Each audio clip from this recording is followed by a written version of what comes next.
Welcome one and all to the June. I said January before with the pre-show. I got my J's mixed up here. The June 3rd edition of the Signals from Mars live stream brought to you by the Mars Attacks podcast. And joining me is Mr. Czynszak from Decibel Geek podcast and the ROCKNPOD Expo and Retreat.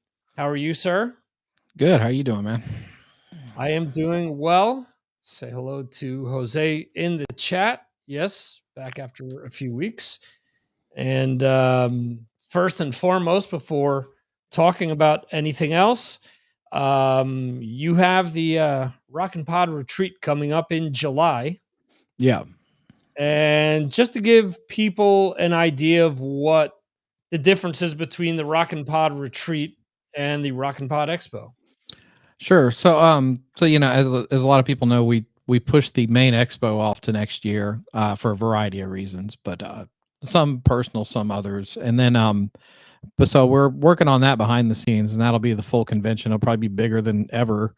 But we didn't want to kind of let 2022 go and not do anything. So one thing that the last couple times we've done ROCKNPOD, we've introduced a education track where we had speakers and stuff talk about how shows can, build their audience and their brand and stuff. And I'm always happy to put that on, but also I don't get to be as hands-on with it as I'd like to. I tend to let others run that part of it. And also a lot of the podcasts that come to the expo don't get a chance to see some of these speaking sessions because they're busy interviewing people all day. So I thought we would do kind of a one-day event to it would be a way of everybody hanging out again, but also get something valuable for it in the mornings. So for the morning session, we're going to have several speakers that are going to be speaking on how to build your podcast, how to build your brand, double your listenership. We're working on some other guests now. We've gotten 4 that we've announced so far. One thing that a lot of podcasts have trouble with is, going through PR companies and agents to try to get the guests that they want, because they get hit up all the time by podcasters. And we have Susan Hamilton coming in, who's she's a PR rep. So she's going to basically tell you, here's what we look for, and this is what you can do to kind of stand out from the crowd. We've got David Hooper, who's going to do, he does Build a Big Podcast. That's his whole brand. He's done several books, speaks at events, and he's going to be doing a talk on how to double your listenership. Then we have Larry Roberts, who he's all about brand building. He's great at knowing how to market yourself, because you can put out the greatest podcast ever, but if you don't know how to get it out to the masses, then you're kind of spinning your wheels if you're looking to build your audience. So branding is very important. And so he's going to help with that. And then we just announced Rob Walsh, who is the senior vice president of podcasters at Libsyn, which is Libsyn's one of the top, I think, 2 hosting companies out there.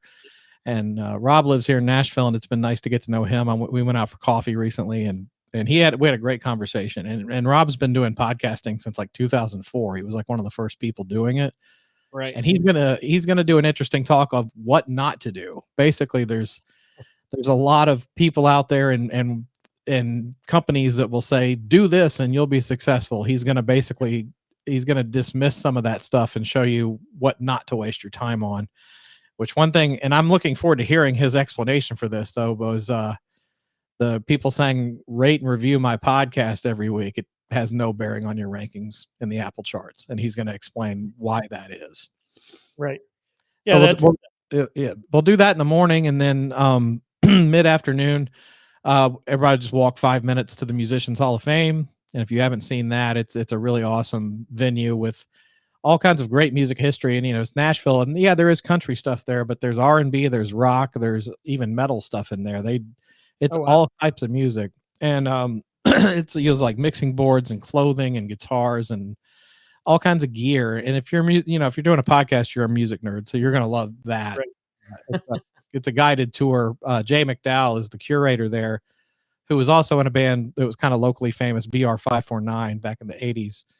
So he's going to do the guided tour for our attendees. And then we finish out the night with an awesome concert with Power Slave, who's an amazing Iron Maiden tribute band, and Rock United, who basically has played every ROCKNPOD event we've ever done. So we'll keep that tradition going. Sure. Why stop now? Yeah, no, they're solid, reliable, and they're good guys. Well, that's awesome.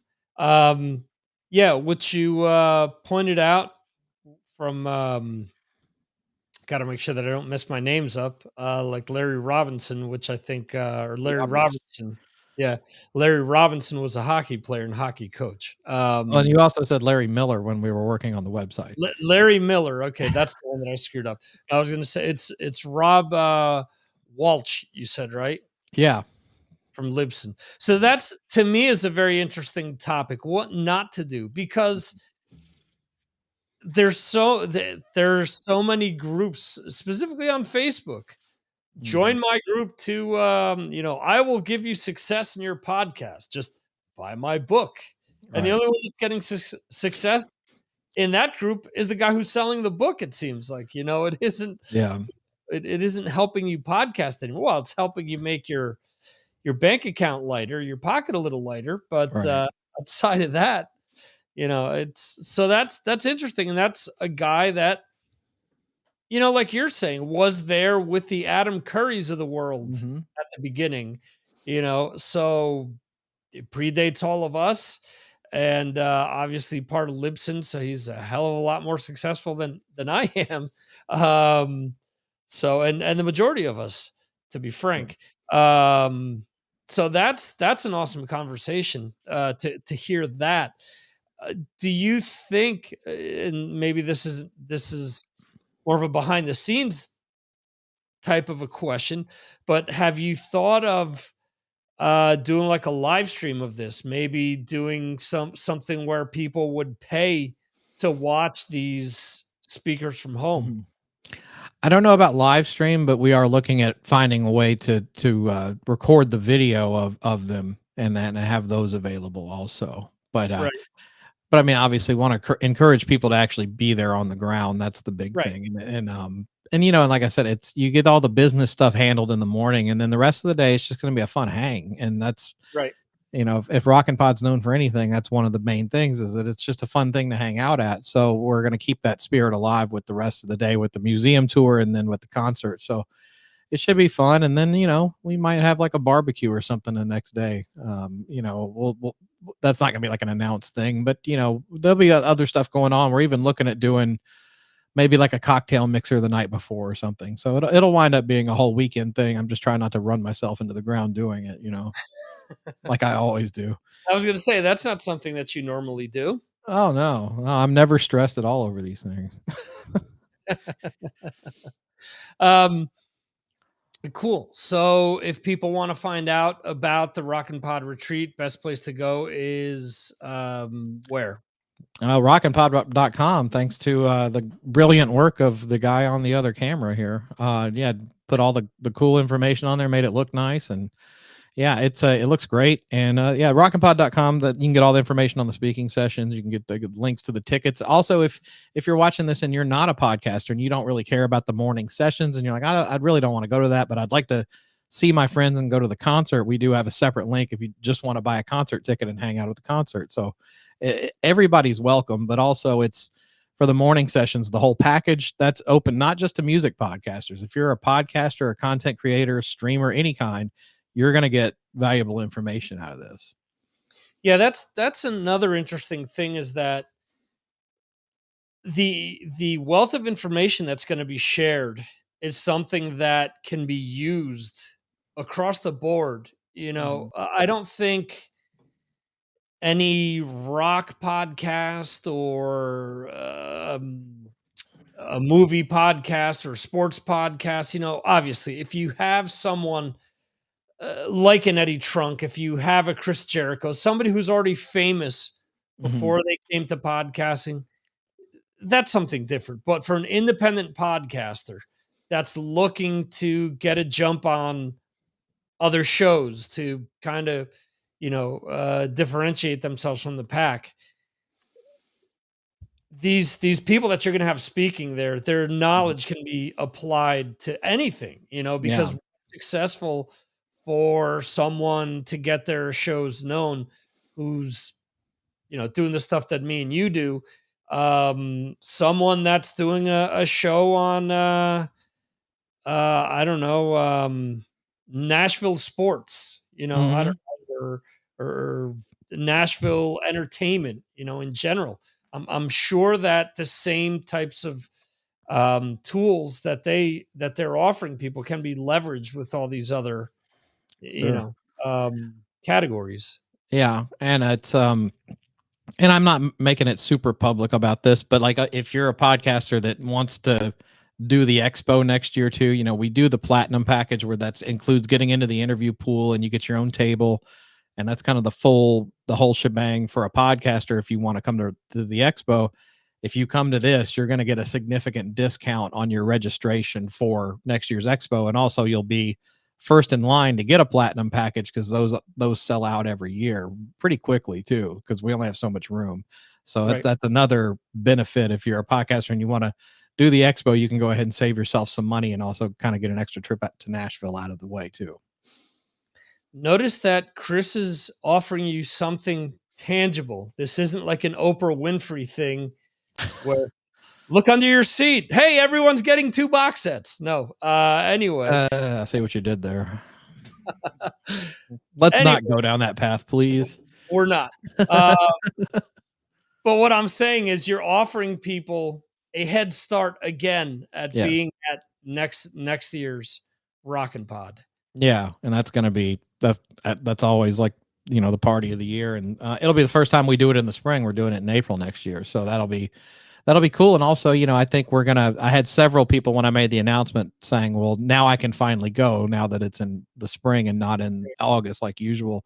So, you know, we might have a whole new crop of folks want to join up for this. So the demand's going to be high for table space. You know, don't make that joke. But it, you know, if you want to get in early, that come into the retreat's a good way to do it. And meeting these speakers, it's also a good networking connection opportunity. So, you know, meeting Rob Walsh from Libsyn and, you know, these other speakers. And we have more that we're going to announce. It's going to be a really cool day. But yeah, it's, you know, get a jump on it now while you can, and, you know, help us keep the name going and get a head start on next year, which that's, you know, we're already doing stuff behind the scenes on that.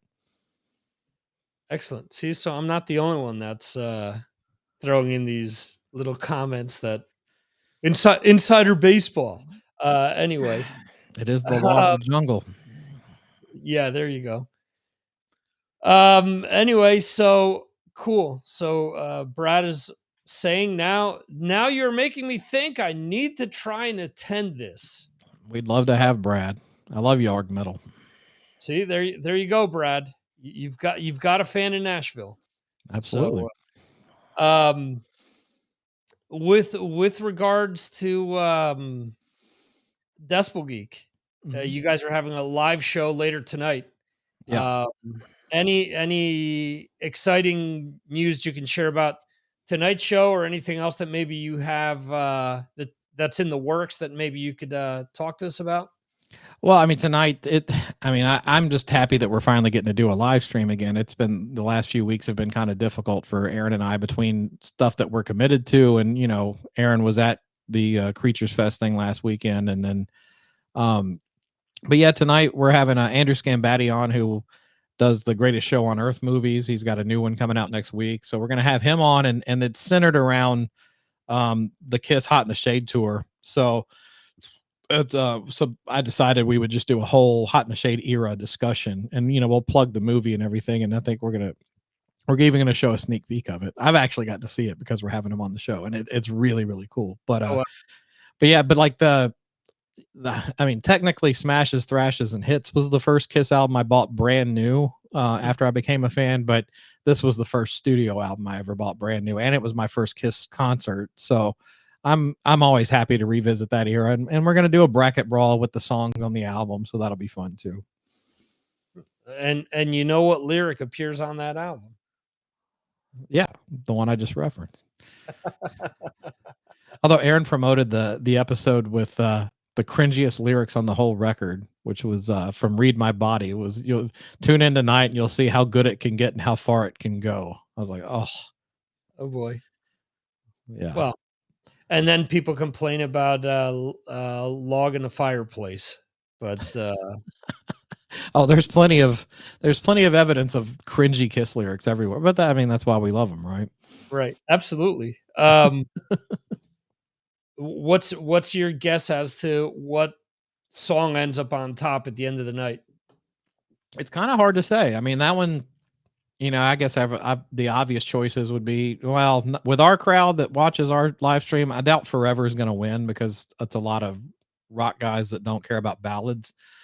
So maybe, I guess the ones in contention would probably be Rise to It, Hide Your Heart, the singles, but those are not my favorite song. I'm not going to reveal that now, but I mean, who Okay. knows? I don't I'll think Cadillac Dreams is going to win. I'll give you my sleeper pick. How about that? What's that? Little Caesar. It might. It has a good shot. It is a cool song. Sentimental value with Eric's only, outside of singing Beth, his only lead vocal Yeah. in the band. So there's, specialness to that. Obviously, the dead rock star thing always escalates people to another Mm. level. So that's why I'm going with Little Caesar. We'll see at the end of the Mm. night where things go. Now, Yeah. purposely, people will pick against that. I've doomed the track. Yeah, you ruined it. No, I don't know. It could be. I think it'll be a deep cut though that'll win. I don't think it'll be one of the singles. Maybe it will be. I don't know. I think a lot of people are sick of Hide Your Heart though, and Forever won't win because it's a ballad.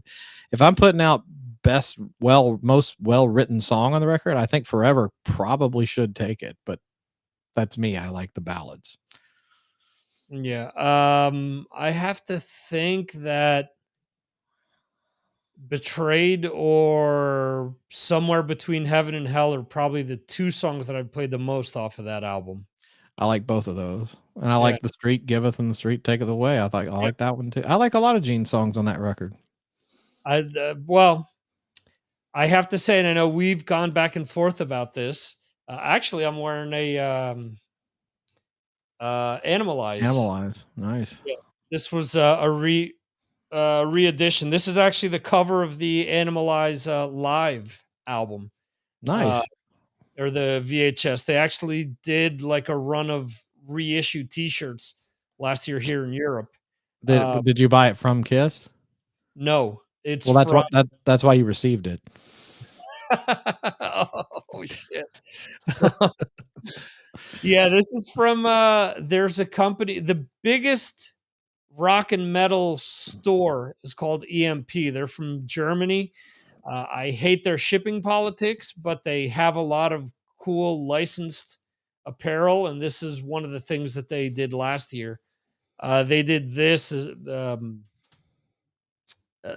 they did a woman's like half shirt, Mm. basically like a fluorescent yellow, and I actually wore this purposely to see if I got any Danny Carey comments tonight, but um, You are Danny Carey's doppelganger for sure.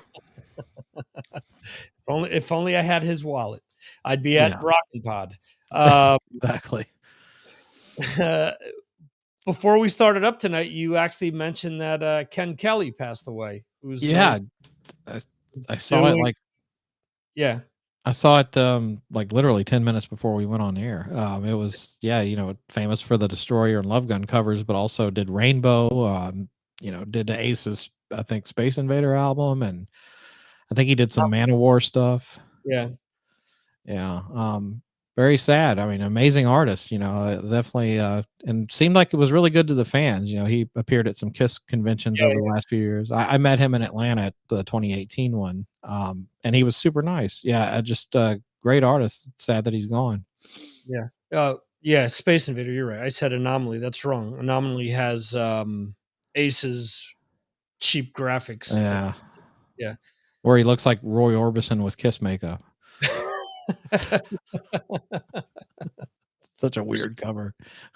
As opposed to, well, I'm not gonna get into it, I'll just say Spaceman, but, I don't mind that one because it was kind of a callback to that 78 photo sessions with the silver suit on it. I thought it was at least clever, at least. The title, not so much. I look at that cover and I think of the conversation that I had with my oldest son earlier this week. Mom keeps giving me these clothes that I don't fit into anymore. I feel like a sausage in this. So I look at Ace in that and I'm thinking, okay, it was cool for what was what that was what Love Gun when he did the silver I originally? I think it was like this when they were promoting the solo albums Okay. Yeah, when I they knew did it that. was somewhere Yeah. between that and Dynasty. Yeah. But 78.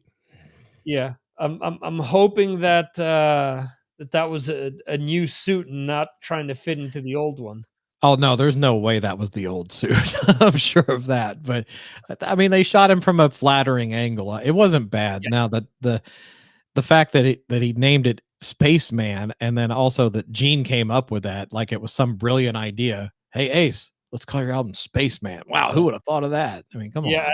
absolutely. Well, let's see. Do I have this? What I'm looking for? Let's see. No. Well, I'm waiting for him to fall off the wagon, and then he does an album drunk and calls it Space Bar.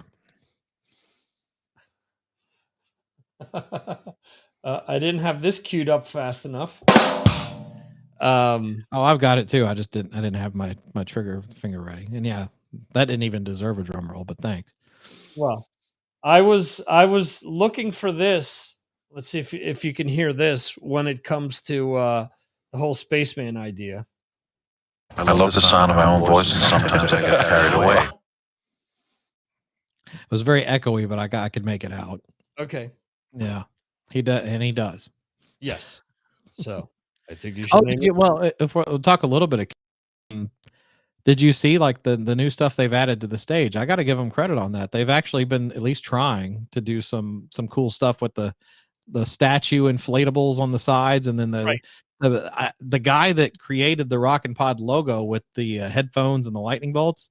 That's the same guy that created the cats that are on Eric's drum kit now. Right. But is that a case where the band went out of their way to have that done, or was it that he approached the band and said, "Hey, I've recreated Peter's old Oh cats from no, the '70s"? no, that guy's a great guy, but he would not do something like that for free. He doesn't do anything for free. Trust me. Okay. So yeah, I'm sure they came to him with it, but I don't know. I'm still not buying a ticket to go see him anymore, but it was at least they're giving it a shot to do something with real props on the stage. And I'll give him credit for that. I thought that was cool. Chances of us seeing Ace, Peter, and Bruce before the end of all of this. At the last show, maybe.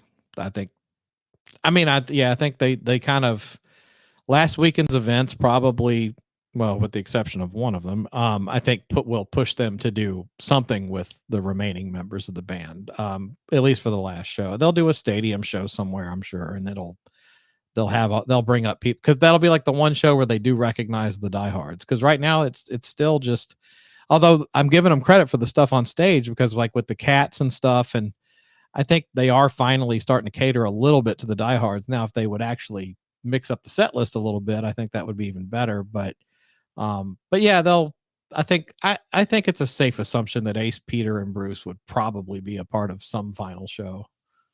Okay, so let's look at real quickly here what their last set list was on this tour. If Just Google look up stops. any set list over the last 2 years, and it's pretty Well, much yeah, the same. I know they did bring out Tears Are Falling again. I heard that. did they? Okay.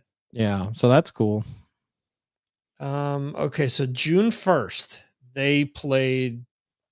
Oh wow, they played 20. Okay, so God Gave Rock and Roll to You was recorded. Okay, so they played 23 songs, Mm-hmm.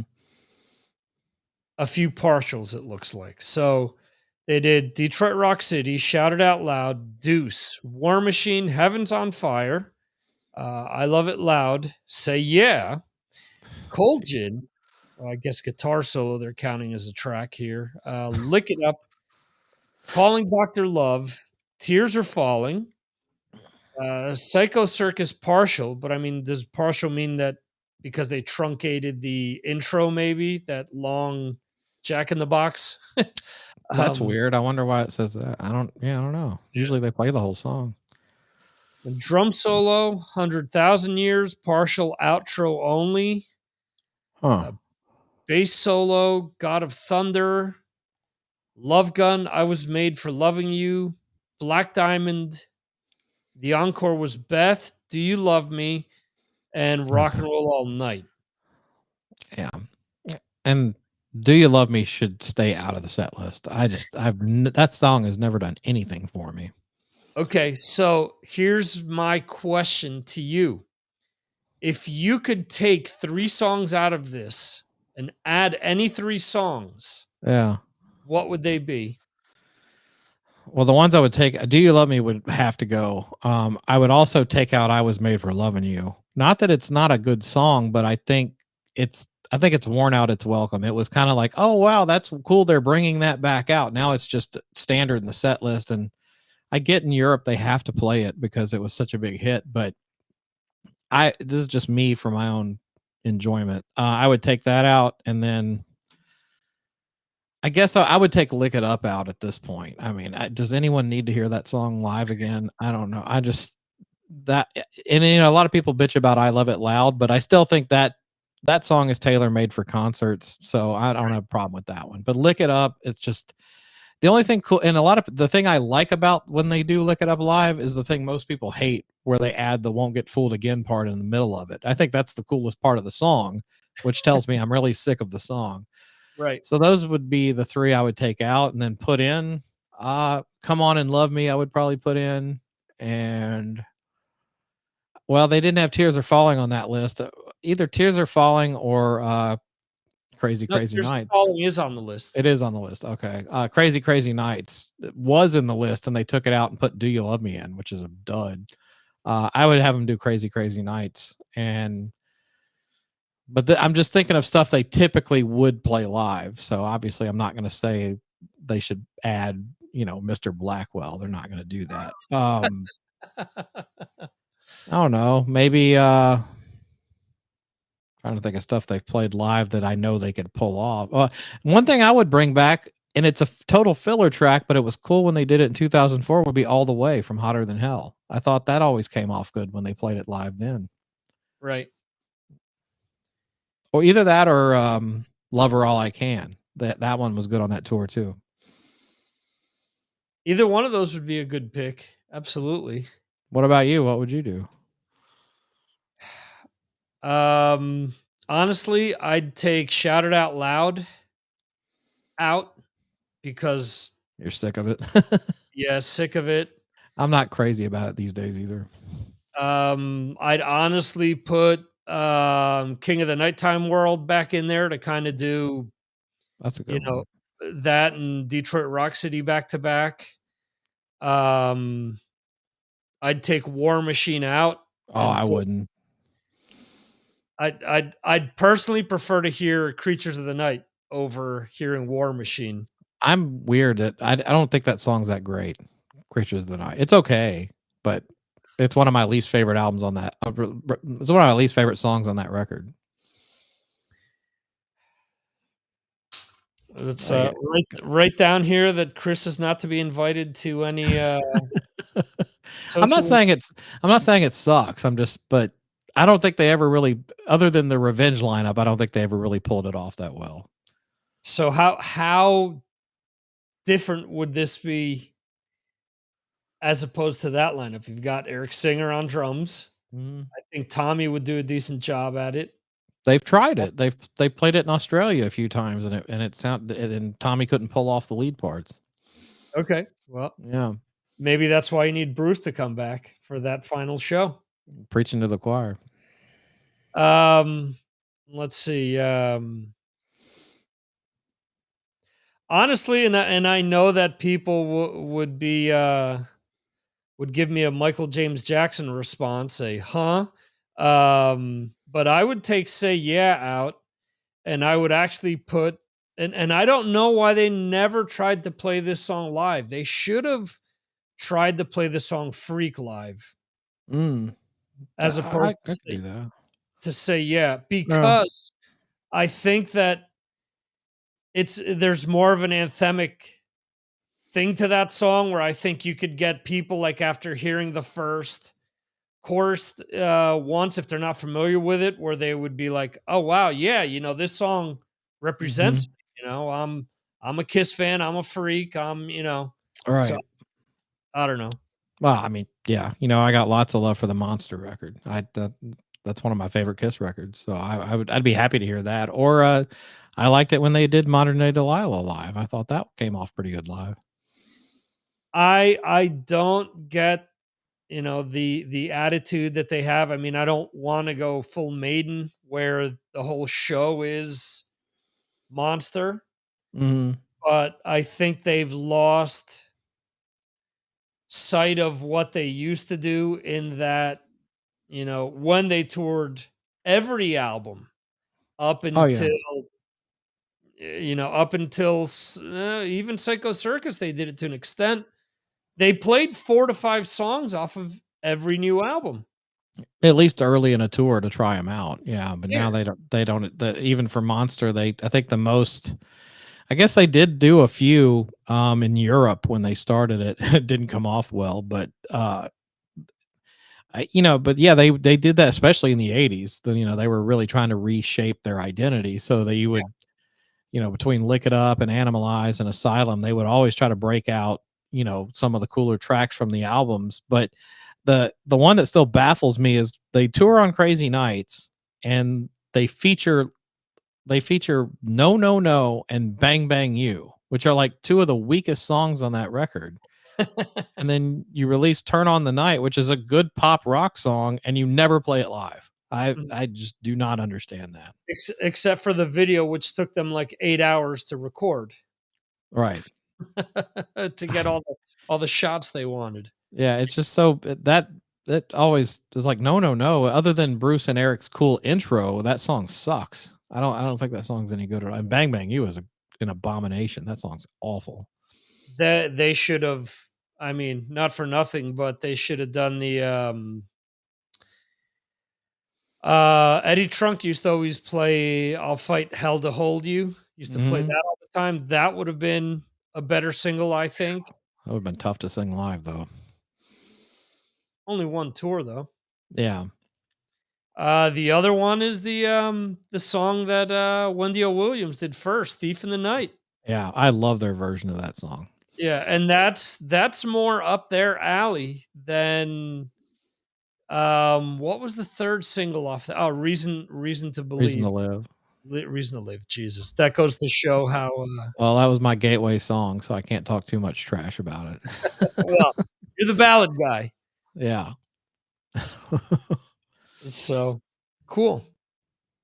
So you think we'll get deep cuts for that final show? Oh, deep cuts? No.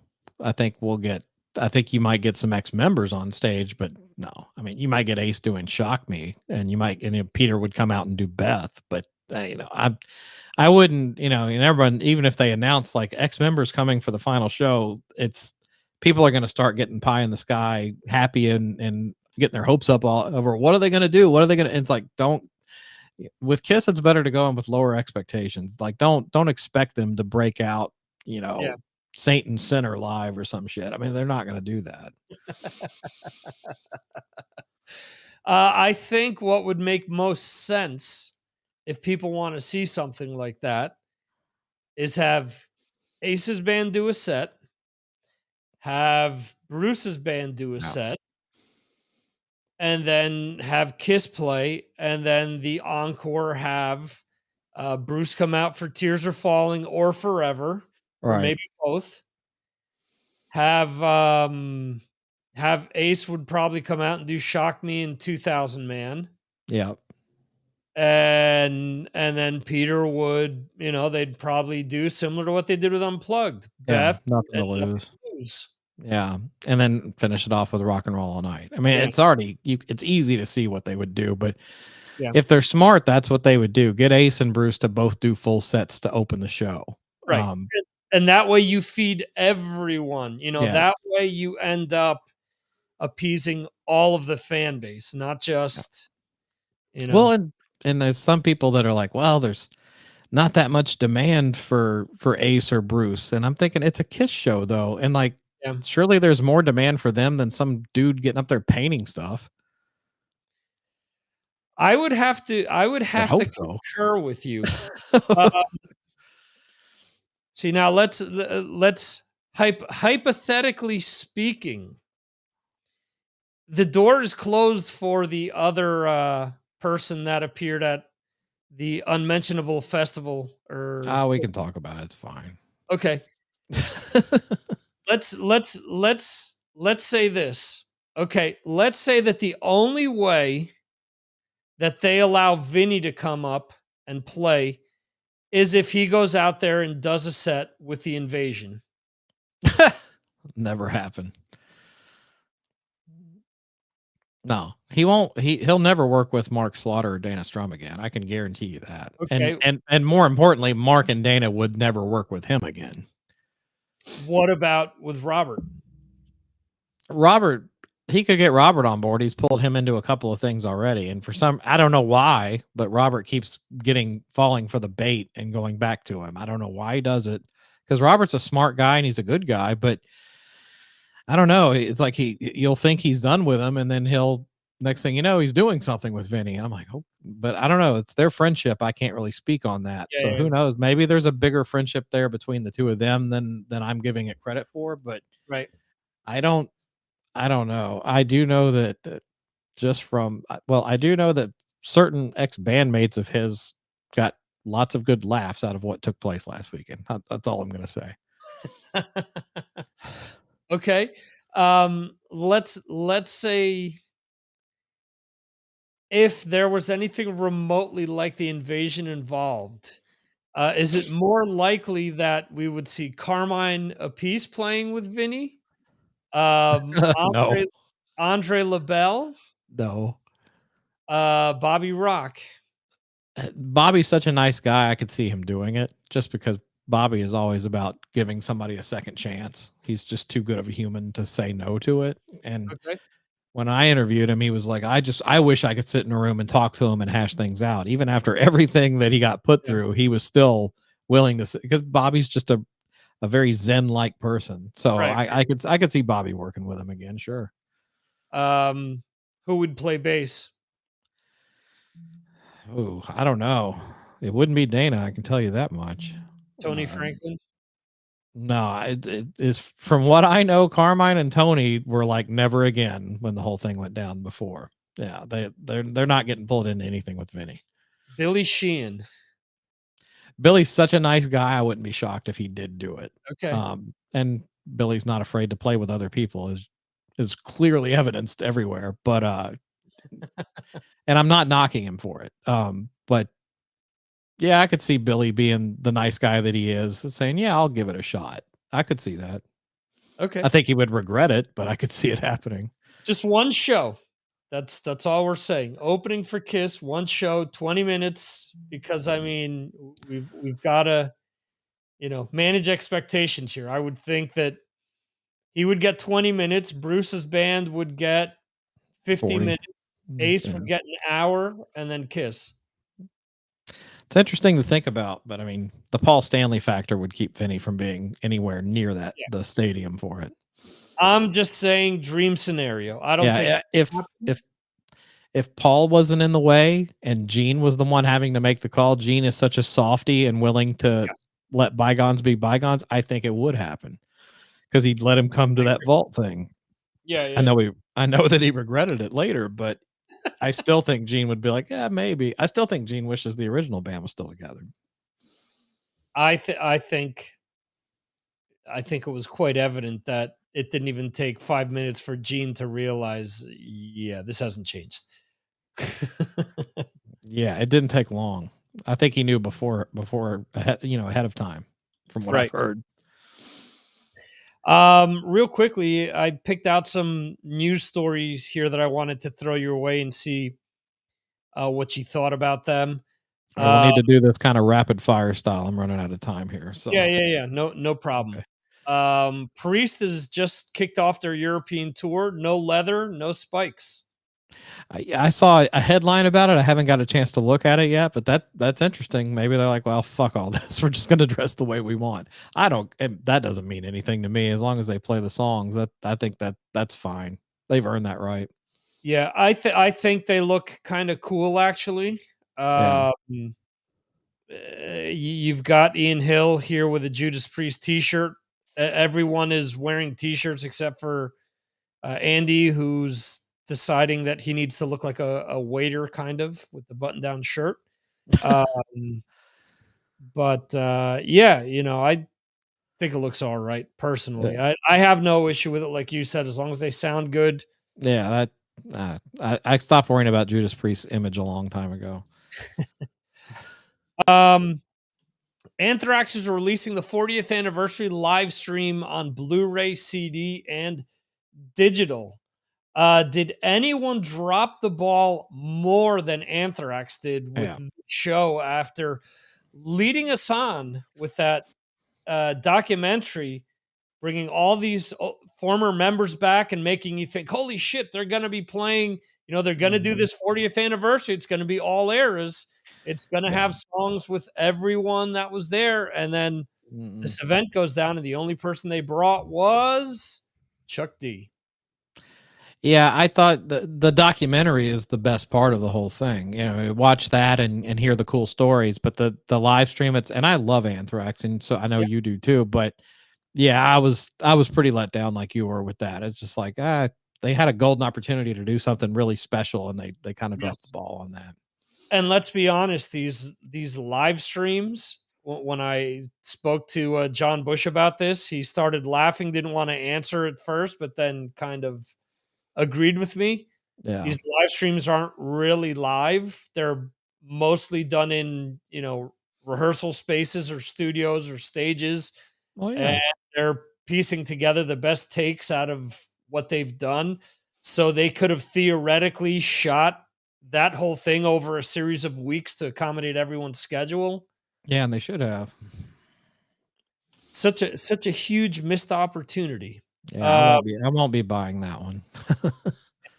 and the last thing that I wanted to get your opinion on here, Great White parts ways with Mitch Malloy, brings in Andrew Freeman. What are your thoughts on that?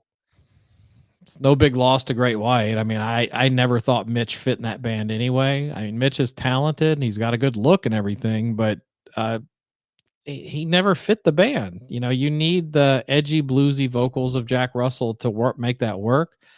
And I love Andrew Freeman. I love him in a lot of the stuff he's done. He's kind of like the utility guy that a lot of bands bring in, and he usually does great. But Great White is one of those weird situations where if you don't sound like Jack Russell, it's not going to sound like Great White. I didn't think Terry sounded right in Great White either. It's Jack is the voice of that band, whether those guys want to admit it or not.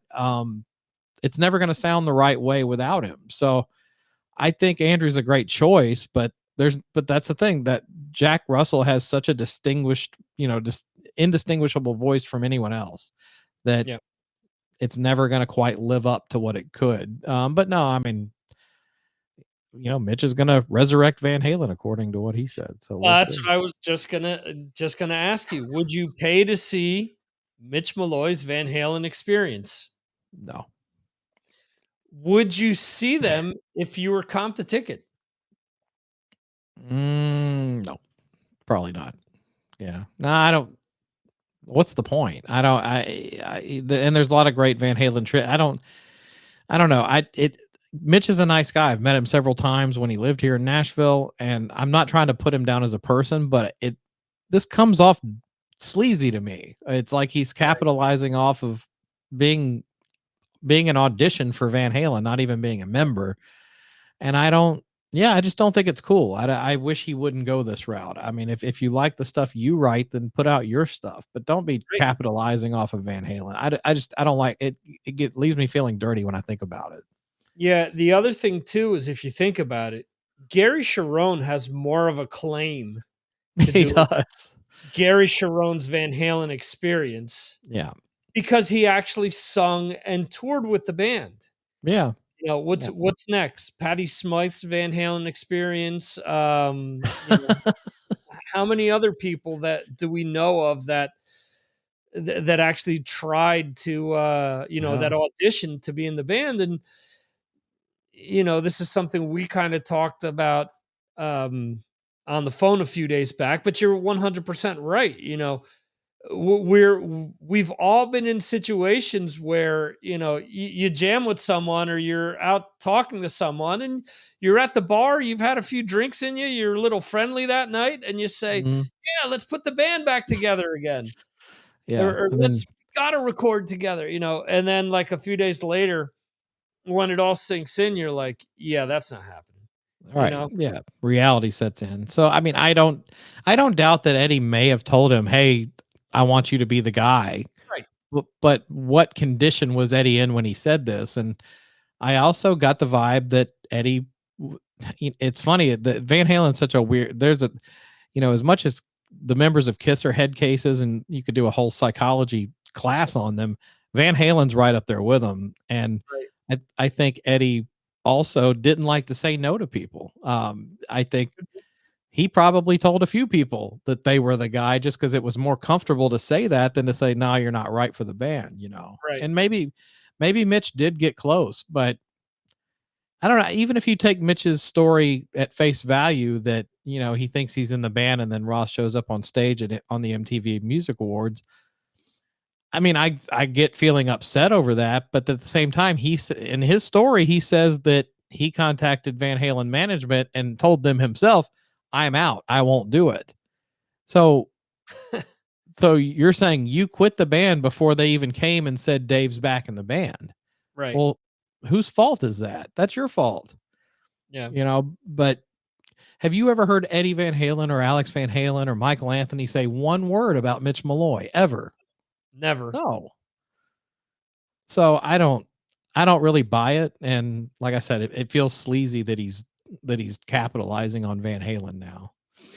And the other thing too is, if he had such a strong, like, place in the band, or he left such a lasting impression, why would have they gone with, you know, why did they go with Gary afterward, with Jerry Sharon afterwards, you know?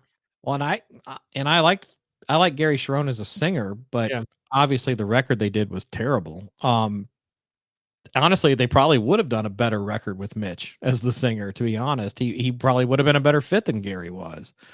But either that, I don't know though. But like, because when I heard the Van Halen 3 record, I was like, this sounds like Van Halen trying to make an extreme record, is what it sounded like to me. Right. So I think Gary had more influence on that record than he lets on.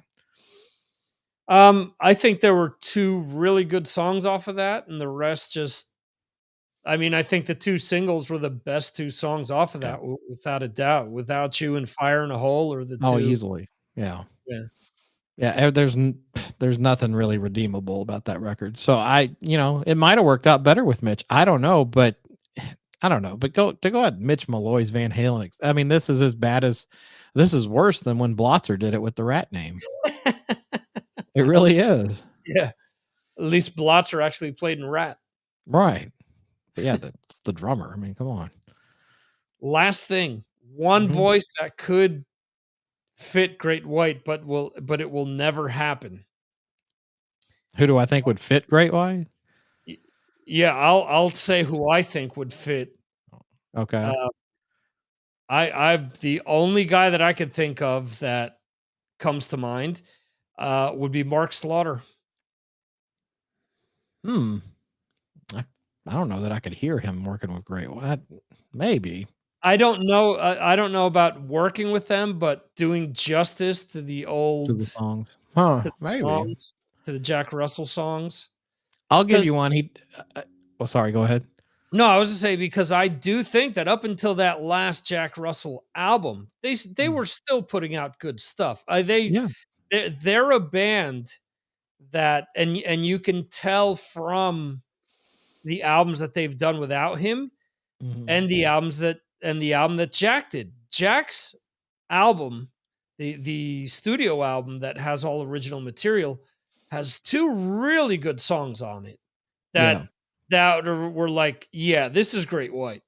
Right. And then you listen to the stuff that they did with Terry, and it's like, okay, musically they're kind of there, some Right. of the songs, but they're just missing the melodies. They're missing like that extra flavoring that Jack added to the mix.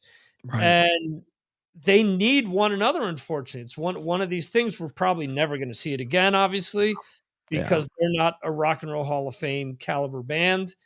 But yeah, there's not like a giant bigger payday if they get Jack back in the band. Right. That's what I'm getting at. So I mean, it's unfortunate. There's a lot of baggage there as well with everything that's happened between them, the stuff with the station, there's Yeah. a lot. I'll There's a tell lot you to I'll digest tell there. you one that comes to mind. Not that he sounds like Jack, but I think he would have the right vocal tone to pull it off, and that would be Nathan James from Inglorious. I think he could do it. Okay. Yeah. He's got that bluesy kind of upper register vocal where I think he could pull off those songs. I don't know, but yeah, Mark might be able to do it. Back in the day, you could have argued that even Dave King could have been slotted in there. I could see that too. Yeah. But Yeah. Dave King no longer sings like that and no longer Yeah. wants to sing like that. So kind of a moot point. Did you ever see the footage of Janie Lane when he filled in for Jack on a few shows? No. He actually did pretty good on that material. It was them playing little bitty clubs. It was kind of depressing to watch, but there's a few shows on YouTube of him singing for them, and he pulled it off pretty good. Janie's such an unfortunate story Mm-hmm. because I think that he didn't get his due, nowhere close to his due, because he's gonna be known for Heaven and stuff like that, like big Cherry Pie. power ballads. Mhm. The stuff that got him on MTV and like the Image and stuff like that, as opposed to Dog Eat Dog, as opposed to stuff where he really showed that he was a really mature songwriter and Yeah. singer. And I think that unfortunately led to his downfall as well. Yeah. But that doesn't surprise me because the guy could play. He was originally a drummer. He could play guitar. He could play the piano. He could write. He could write melodies. I think had he have not died, Mhm. I think he would have made a shitload of money working in movies or on Mhm. TV or stuff like that, because he was one of these guys that when they talk about in sports about like a five-tool talent, Yeah. He was he that was guy. he was that guy. And unfortunately, the pressure of not being able to be on top anymore, the pressure of not being known for what he wanted to be known for, Yeah. there was a series of things where, had that not have happened, I think, because he died, what, 15 years ago at this point? It's been a while. Yeah. Yeah, I think had he have been around maybe 5 years after when he died, it would have Mhm. been a completely different thing. Look at Kip Winger now, how Yeah. he's completely reinvented himself, and he's a serious composer, and he's done a lot of soundtrack stuff, and he's done all this stuff, and Winger is now his side gig. Yeah. So I could have seen something like that definitely with Janie as well. But Absolutely. anyway, I want to thank you for coming on. Oh, Obviously, thanks for having me. yeah, I stretched our time out here That's to the all max. good. We're rubber band here, about to break. Um, anyway, I want to thank Brad, who was in the chat, and I want to thank Jose, who was in the chat as well, and anyone else who's got to watch this live or is watching or listening to the replay. Thanks for spending time with me and Chris, just shooting the shit here. And yeah, check out the ROCKNPOD Retreat. Check out the Decibel Geek podcast. Mhm. We have to have Aaron back on at some point so that when I go, yeah, it's actually him and not me. Trying to throw those yeahs in there. Mm. It's often duplicated but never replicated. So, anyway, and as I always say before I end the show, I mean this from the bottom of my heart. There's a million shows out there. You choose to spend some time with me, with Chris, and that means the world to me. So thank you. And we will see you next time right here on the Signals from Mars live stream, Mars Attacks podcast. See you, folks. See you.